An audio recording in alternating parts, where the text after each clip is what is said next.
இன்னைக்கு நாம பிளாஸ்டிக் இல்லாத உலகத்தை கற்பனை பண்ணி பார்க்கவே முடியாது.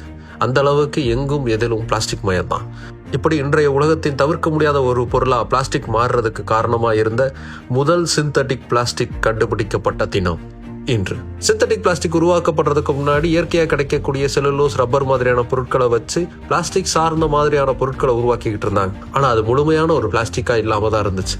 முழுக்க நேச்சுரல் சப்ஸ்டன்சஸை யூஸ் பண்ணாம கெமிக்கல்ஸை மட்டுமே யூஸ் பண்ணி ஒரு சிந்தட்டிக் பிளாஸ்டிக்கை உருவாக்கணுங்கிற முயற்சி தொடர்ந்து நடந்துகிட்டே இருந்துச்சு. அந்த முயற்சியில பெல்ஜியன் அமெரிக்கன் கெமிஸ்ட் லியோ பேக்லாண்ட் வெற்றி பெற்றார். 1907 பிப்ரவரி மாதம் 5 முதல் சிந்தட்டிக் பிளாஸ்டிக்கை அவர் உருவாக்கினார்.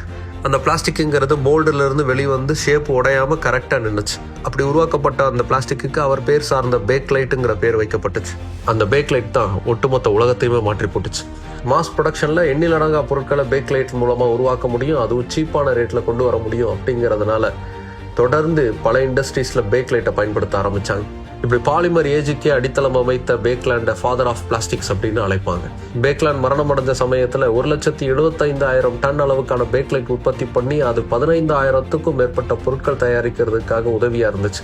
பேக்லைட்டுடைய வெற்றிக்கு அப்புறமா அதே மாதிரியான பல சிந்தட்டிக் பிளாஸ்டிக்கள் உருவாக்கப்பட்டு இன்னைக்கு நாம பயன்படுத்திக்கிட்டு இருக்கக்கூடிய பிளாஸ்டிக் உலகம்ங்கிறது மாறி இருக்கு. இப்படி உலகத்தின் பாலிமர் ஏஜையை உருவாக்கி தந்த பேக்லைட் கண்டுபிடிக்கப்பட்ட தினம் இன்று.